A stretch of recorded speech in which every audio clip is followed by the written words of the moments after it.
तो उससे पूछो तो बताते इनको सब पता है ये सब। तो बहुत पहले पढ़ के छोड़ दिए। क्यों सो नहीं पढ़े हो? पढ़े हो।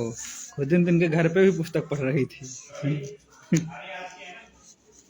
क्यों महाराज जी?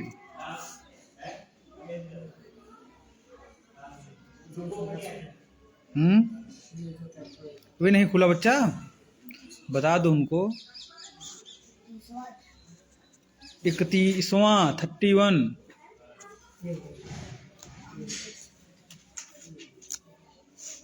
कपिल देव जी अपनी माता जी को उपदेश दे रहे हैं कि जीव कैसे अपने परिवार के पालन पोषण में अन्याय करता है। दैवेनाशादितं तस्य समलं निरये पुमान् भुङ्क्ते कुटुम्ब पोषस्य हृतवृत्त इवातुरः। अपना पेट पालने में और अपने परिवार का भरण पोषण करने में झूठ बोलता है, अपराध करता है, अन्याय करता है।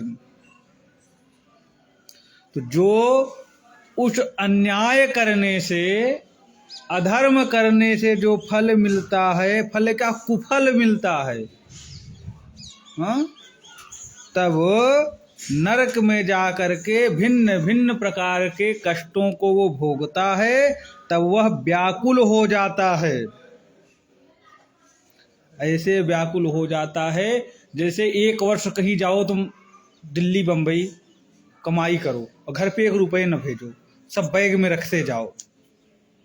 1-2 साल तक रहो, हर महीने जो तुम्हारे पेमेंट मिले क्या करो, उसको बैग में रखते जाओ और 2 साल 3 साल रहो और खूब पैसा इकट्ठा कर लो, फिर कहो अब चल रहे हैं घर, और स्टेशन पे बैग चोरी हो जाए तो क्या सोचे, रे हर वर्ष ही भेज दिए होते तो अच्छा रहता। सर्वस्व तो लुट गया, जिसका सारा धन लुट गया हो। नरक में भिन्न भिन्न प्रकार के कष्ट मिलते हैं। गरुड़ पुराण पढ़ाया जाएगा तो उसमें पता भी नहीं कैसे जैसे पकौड़े तलते हो तेल में, ऐसे भी तले जाते हैं आदमी।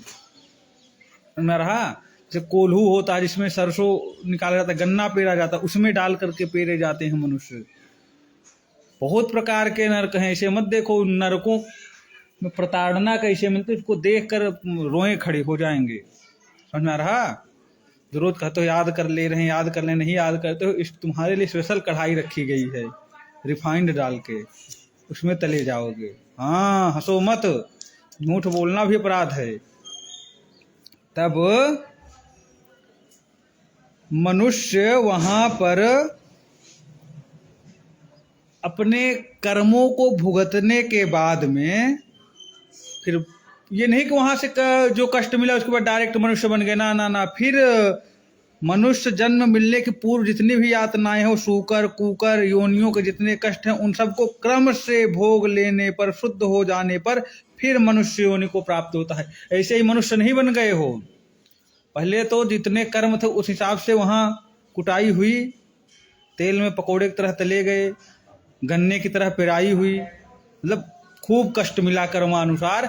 फिर प्रारब्ध भुगतने के लिए कहीं शूकर बना दिए गए, कुकुर बना दिए गए, कहीं बिल्ली बना दिए गए, मच्छर बना दिए गए, बहुत सी योनियां हैं।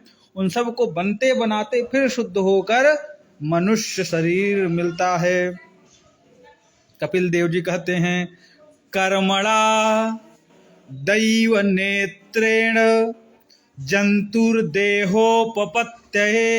स्त्रियाः प्रविष्ट उदरम पुंसो रेतः कणाश्रयः कललं त्वेकरात्रेण पंचरात्रेण बुद्बुदं दशाहेन तु करकंधुः पेशण्ड्यं वा ततः परम। क्या कहते हैं, मनुष्य शरीर में जब जन्म लेना होता है तो भगवान की प्रेरणा से अपने पूर्व जन्म के कर्मों के अनुसार स्त्री के उदर में, अपनी माता के गर्भ में प्रवेश करता है और वहां पर 1 रात्रि में कलल बन जाता है, 5 रात्रि में बुदबुदा स्वरूप हो जाता है और 10 दिन में जैसे बेर जितना बड़ा होता है, बेर जानते हो, बेर के समान हो जाता है। और उसके बाद उसमें मांस और अंडे के रूप में वो परिणित हो जाता है। जब वो गर्भ में जीव 1 महीने का होता है तो उसके सर निकल आता है। जब गर्भ में 2 महीने का हो जाता है तो हाथ पांव आदि अंग का विभाजन हो जाता है। 2 महीने में हाथ पांव आदि सब बन जाते हैं। और 3 महीने में हाथ की उंगलियों में नख भी हो जाता है। अस्थि, चर्म और यदि स्त्री रहता है तो स्त्री के चिन्ह, पुरुष रहेगा तो पुरुष के चिन्ह भी बन जाते हैं। और जो 7 धातुएं होती हैं, मांस आदि 7 धातुएं भी पैदा हो जाती हैं। और 5वें महीने में ही, गर्भ में ही वो जो अंदर जीव रहता है उसको भूख प्यास आदि भी लगने लगती है। 6ठे महीने में वो एक पन्नी में लिपटकर दाहिनी कोख में घूमने लगता है। उस समय जो माता के खाए हुए अन्न जल आदि से उसकी सारी धातुएं पुष्ट होने लगती हैं। जो हड्डियां हैं, मांस है, खून है, त्वचा है, ये सब पुष्ट होने लगती हैं। जब वो अभी कहीं कांटे पर पड़ जाओ, थोड़ा शरीर में नमक मिर्च लग जाए तो जलन होने लगती है, होती है कि नहीं, कष्ट होता है कि नहीं।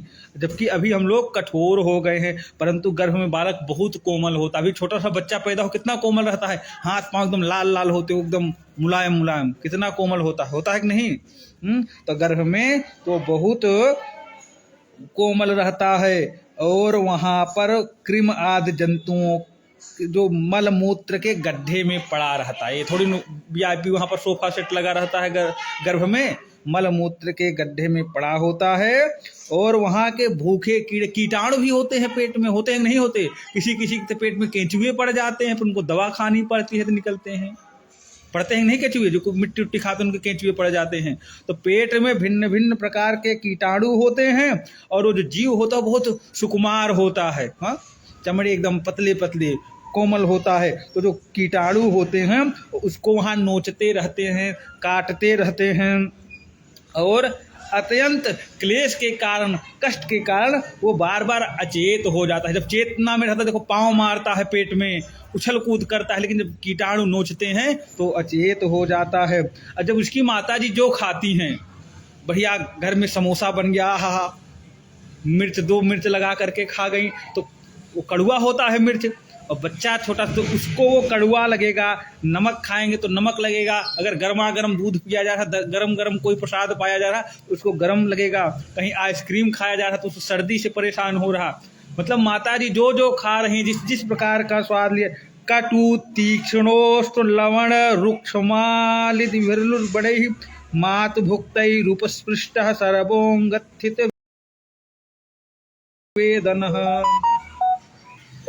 जिस जिस प्रकार का प्रसाद उसकी माताजी पाती हैं, गरम, नमकीन, रूखा, खट्टा, उन सब पदार्थों के स्पर्श होने से ही उसके सारे शरीर में सर्वांगोत्थित वेदन, संपूर्ण शरीर में कष्ट होने लगता है, दर्द होने लगता है। उल्बेन संवृतस्तस्मिन्नतश्च बहिरावृतः आस्ते कृत्वा शिरः कुक्षौ भुग्न पृष्ठ शिरोधरः। वह जीव माता के गर्भ में लिपटा रहता है, आंतों से घिरा रहता है। उसका जो सर है वो पेट की ओर तथा पीठ और गर्दन कुंडलाकार मुड़ा रहता है। कहीं कहीं देखो डॉक्टर के अस्पताल में जाओ तो बच्चा कैसे रहता है, फोटो बनी रहती है, देखे हो, ऐसे मुड़ा हुआ रहता है। कैसे, जैसे किसी पिंजड़े में कोई पंछी बंद रहता है। अकल्पः स्वांग चेष्टायाम शकुंत इव पंजरे, जैसे बंद पक्षी पिंजड़े में रहता है और छोटा सा पिंजड़ा हो, बड़ा ना हो, छोटा सा पिंजड़ा हो, जहाँ पर हाथ पांव हिलाने में भी असमर्थ रहे। इतना विशेष जगह, यहाँ तो दौड़ उछल कूद यहाँ कर रहे हो, उस रूम में जा रहे हो, बरामदे में जा रहे हो, नीचे जा रहे हो, वहाँ पर बंद हाथ पांव सीधा करने का भी जगह नहीं, मुड़ा रहता है, ऐसे स्थान पर पड़ा रहता है, असमर्थ रहता है। उसे भगवान की प्रेरणा से अब जाकर के उसको स्मरण शक्ति प्राप्त होती। स्मरण शक्ति जानते हो, सोचने की बुद्धि, सोचने वाली स्मरण शक्ति।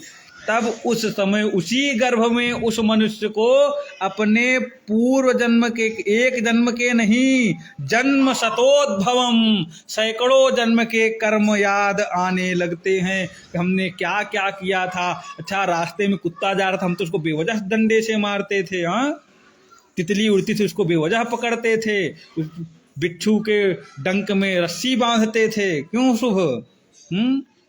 बैल जाता था उसको मारते थे, कुत्ते को तो दौड़ा दौड़ा के मारते थे, नीलगाह को तो तलवार से मारते थे, कुल्हाड़ी से, हाँ, बब्बन के खेत में आग लगाते थे, उसमें चाहे जितने जीव जड़ जाएं। ऐसे ही जितने जितने कर्म रहते हैं अपने, सब कर्म उसी गर्भ में याद आते हैं, और एक जन्म के नहीं, सैकड़ों जन्म के जितने भी कर्म होंगे वे सब याद आते हैं कि हमने कितनी दुष्टता किया था और किस कारण हमको ये कष्ट आज भोगना पड़ रहा है। जब पूर्व जन्म के उसको कर्म याद आते हैं तब वह बेचैन हो जाता है। इसी अवस्था में किसी को शांति मिल सकती है। यहाँ व्यवस्था बहुत रहे तब भी थोड़ा मन परेशान होता है, घर की याद आती है तो फिर बेड बिस्तर पे पड़े रहो, रसगुल्ला खाते हो तो भी वो अच्छा नहीं लगता। वहाँ तो हाथ पांव हिलाने का भी जगह नहीं है, तो कहाँ से शांति मिलेगी? और वो वहाँ पर विष्ठा के कीड़े के समान एक स्थान पर रह भी नहीं सकता है। तब वो जीव हाथ जोड़कर क्या करता है? प्रभु की स्तुति करता है, क्योंकि उसके अंदर स्मरण शक्ति आ जाती है ना। स्मरण शक्ति आने से ही सैकड़ों जन्मों के उसके कर्म याद आने लगते हैं। उसको ये लगता है कि हम क्यों बने हैं, इस गर्भ में हमको क्यों आना पड़ा है, और हमारे पूर्व जन्म में हमने इतने गलत कर्म किए थे। तब वो हाथ जोड़ करके उस प्रभु से प्रार्थना करता है। क्या कहता है वो जीव? किसी एक की बात नहीं, हमारी भी बात है, तुम्हारी भी, संसार में जितने जीवात्मा हैं इन सबकी बात है। सर्वगर्भ में आते हैं ना, कि कोई प्ले स्टोर से डाउनलोड हुआ है, हाँ, सब गर्भ में आते हैं। तो वहाँ पर सबको कष्ट होता है, तो वहाँ पर सब प्रार्थना करते हैं। तो कैसे, क्या बोलते हैं भगवान से? तस्योपसन्नमभितुं जगदीक्षयात् नानातनोर्भुविचलच्चरणारविन्दं सोऽहं व्रजामि शरणं हि कुतो भयं मे येनेदृशी गतिर्दर्श शतोनुरूपा। जब पूर्व जन्म के सब कर्म याद आते हैं तो जीव कहता है, हे प्रभु, मैं बहुत बड़ा अधम हूँ, मैं बहुत बड़ा नारकीय जीव हूँ, मैं बहुत बड़ा पापी हूँ। भगवान ने मुझे जो इस प्रकार की गति दिखाई है, जो हमें इतने कष्ट में डाला है, अच्छा ही है, क्योंकि मैं हूँ ही इसी योग्य। भगवान तो अपनी शरण में आए हुए इस नश्वर जगत की रक्षा के लिए ही अनेक प्रकार से अनेक रूप धारण करते हैं। अतः मैं भी भूतल पर विचरण करने वाले उन्हीं भगवान के चरणार बिंदों की शरण लेता हूँ। ये कौन बोल रहा है? गर्भ में स्थित जीव भगवान से प्रार्थना करते हुए बोलता है। फिर कहता है क्या? यस्त्वत्र बद्ध इव कर्मभिरावृतात्मा भूतेन्द्रियाशयमयीमवलम्ब्य मायाम् आस्ते विशुद्धम विकारम खंड बोधो मातप्यमान हृदय वशितम नमामि। जो इस माता के उदर में स्थित है, यानी मैं, जो जीव प्रार्थना कर रहा है कि मैं जो इस माता के उदर में देह, इंद्रिय और अंतःकरण रूपा माया का आश्रय कर पुण्य पाप रूप कर्मों से ढके रहने के कारण एक बधे हुए की तरह हूँ, वही मैं यहीं अपने संतप्त हृदय में उन उपाधि रहित, जिनकी कोई उपाधि नहीं है, जो अविकारी हैं, अखंड हैं, बोध स्वरूप हैं, ऐसे परमात्मा को नमामि, नमस्कार करता हूँ। यह पंचभूत रचिते रहितः शरीरे क्षण्णो यथेन्द्रिय गुणार्थ चिदात्मको हम तेना विकुंठ महिमान मृषिम तमेनम वंदे परम प्रकृति पुरुषयो पुमांसम। मैं वस्तुतः शरीर आदि से रहित होने पर भी देखने में पांच भौतिक शरीर से संबंध हूँ और इसीलिए इंद्रिय, गुण, शब्द आदि विषय और जो अहंकार रूप जान पड़ता हूँ। अतः इस शरीर आदि के आवरण से जिनकी महिमा कुंठित नहीं हुई है, उन प्रकृति और पुरुष के नियंता सर्वज्ञ भगवान की मैं वंदना करता हूँ।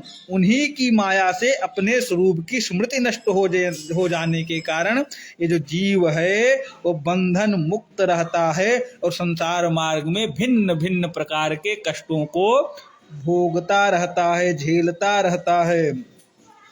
उन भगवान की कृपा के बिना किसी भी प्रकार की युक्ति से इस जीवात्मा को अपने स्वरूप का ज्ञान नहीं हो सकता। जब भगवान की कृपा होती है तब इस जीव को अपने स्वरूप का ज्ञान होता है। और इस समय यानी गर्भ में वो जीव कह रहा है, मुझे यह जो त्रिकालिक ज्ञान हुआ है, हमने पूर्व जन्म में क्या किया था, उसके भी पूर्व जन्म में क्या किया थे, जो ज्ञान हुआ है यह भी उन भगवान के सिवा और कोई नहीं दिया, यानी उन्हीं भगवान ने ही ये ज्ञान हमको दिया है।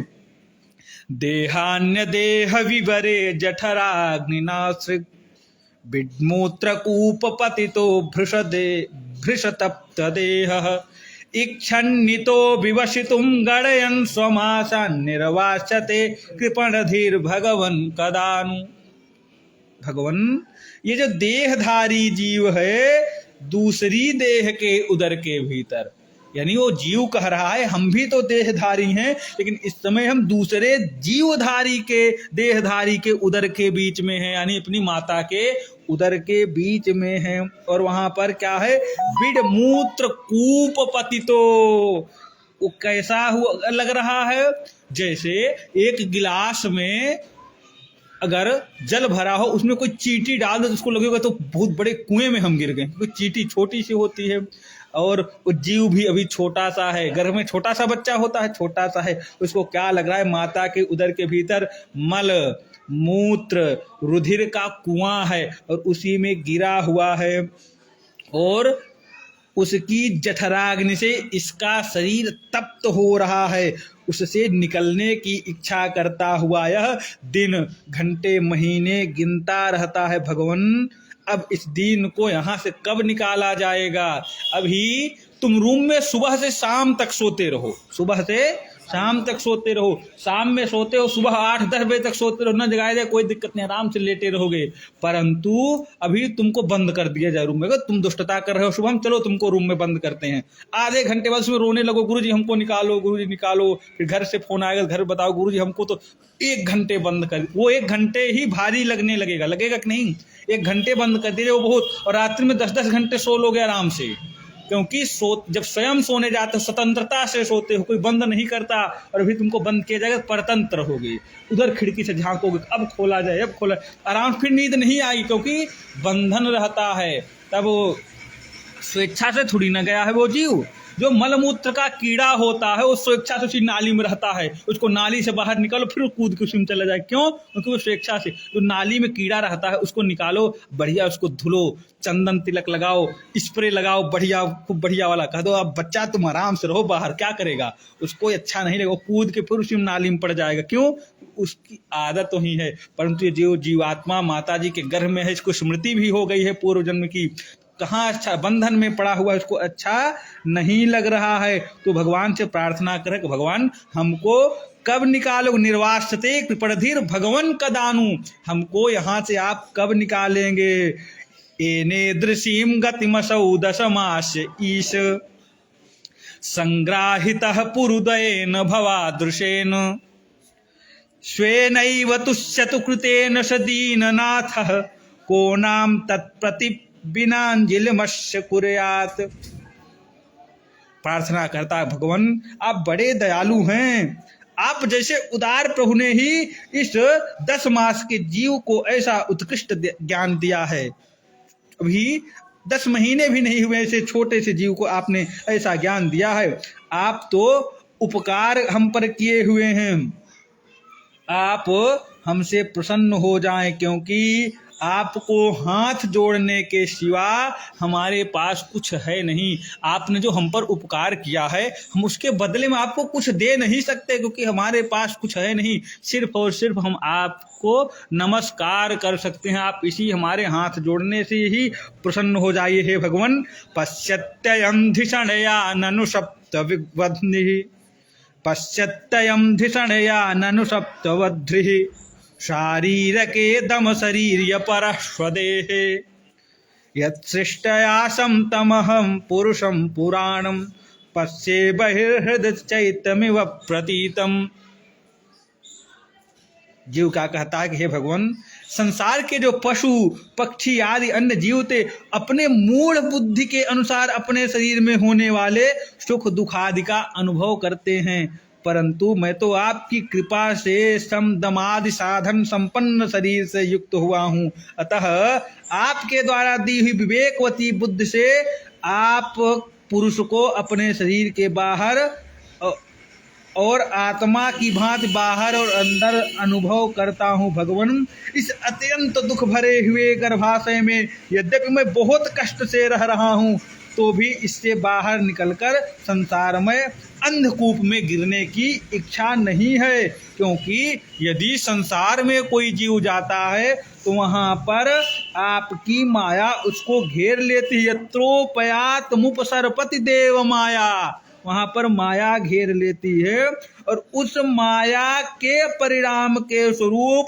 फिर इस संसार चक्र में ही पड़ना पड़ता है। पुनरपि जननम पुनरपि मरणम पुनरपि जननी जठरे शयनम। उस माया के कारण पुनः हमें आना जाना पड़ेगा। अतः तस्मादहं विगत विक्लव उद्धरिष्य आत्मानमाशु तमसः सुहृयात्मनैव, भूयो यथा व्यसनमेतदनेकरन्ध्रं मामे भविष्यदुपसादित विष्णुपादः।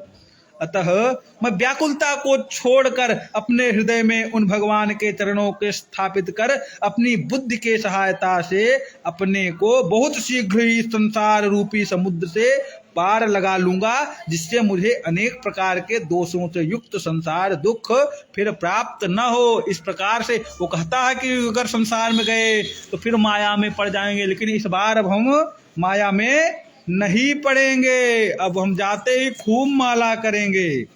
यही तो भगवान का खूब माला करेंगे वहां पर जा करके। क्यों करेंगे? जिससे हमको पुनः इस संसार में न आना पड़े। कपिल जी कहते हैं, एवं कृतमतिर गर्भे दशमाश्चस्त्वन्नृषिः सद्यः क्षिप्तवाचीनम प्रसूतै सूति मारुतः। हे माता, वो 10 महीने का जीव गर्भ में इस प्रकार भगवान की स्तुति करता है, और समय पूर्ण होने के पश्चात वो बड़े कष्ट से व्याकुल हो करके इस संसार में आ जाता है। उस समय उसके श्वास की गति रुक जाती है, क्योंकि जन्मवास समम दुखम न भूतो न भविष्यति। जन्म लेते समय ऐसा दुख होता है जो न तो कभी हुआ होता है न तो आगे कभी होता है। जन्म के समय बहुत दुख होता है।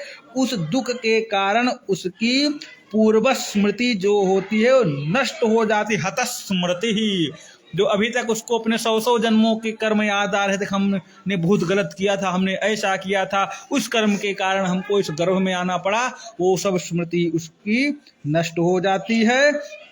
और पतितो भुव श्रृंग मूत्रे विष्ठा भूरिव चेष्टते रोरूयति गते ज्ञाने विपरीताम गतिम गतः। और पृथ्वी पर जब उसका जन्म होता है तो माता के रुधिर और मूत्र में पड़ा हुआ बालक विष्ठा के कीड़े के समान छटपटाता है।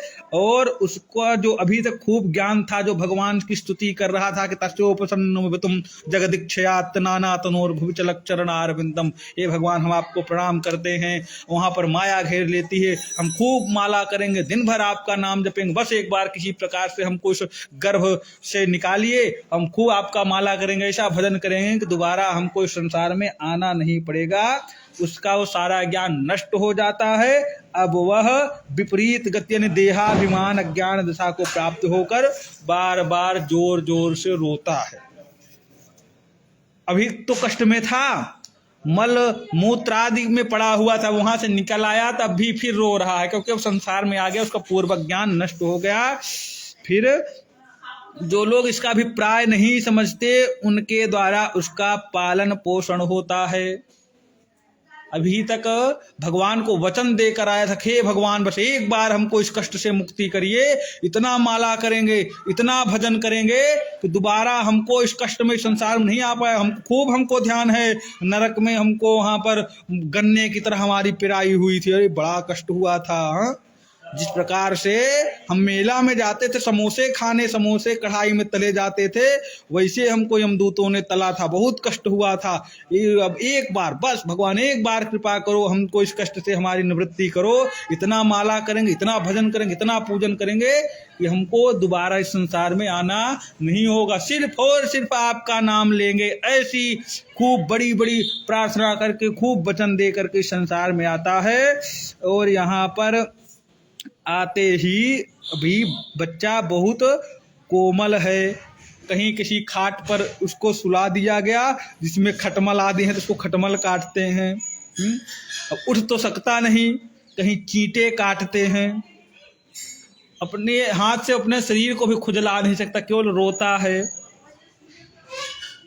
अब केवल रोने के अलावा उसके पास और कोई कार्य नहीं है, क्योंकि उसका जो ज्ञान है वो चला जाता है, जो थोड़ा बहुत ज्ञान रहता है वो उसकी भी धीरे धीरे विस्मृति होने लगती है। और वो थोड़ा सा अभी तक कौन सा वचन देकर आया था कि भगवान हम सिर्फ आपका माला करें, अब तो यहाँ पर रो रहा, खटमल काट रहे तो रो रहा, कोई माता जी प्रेम कर रही, भैया प्रेम कर रहे, दादी प्रेम कर रहे, ओ बच्चा मेरा। अब भगवान को भूल गया। कोई बड़े पापा एक उसके लिए क्या खरीद दिए, गधा, तो गधा ले रहा है, उसको चला रहा। कोई गाड़ी खरीद दिया, कोई गेम खरीद दिया, अब भगवान को भूल गया। बोले बच्चा कहो पापा, जो राम राम कहने के लिए आया था, राम राम करेंगे, राधा राधा करेंगे, कृष्ण कृष्ण, उनको भूल गया। 10 रुपए किसी ने गाड़ी दिला दी तो पापा पापा करने लगा। भगवान भूल गए, जो बड़ी बड़ी माला करने की बातें हुई थी सब विस्मृति हो गई। क्यों महाराज?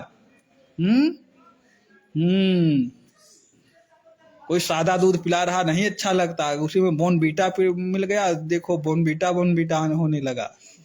तो स्वामी जी अच्छा लगता है तुमको? तो थोड़ा सा और बड़ा हुआ, पता लगे ताऊ जी ने साइकिल दिला दी, उसको चला रहा है।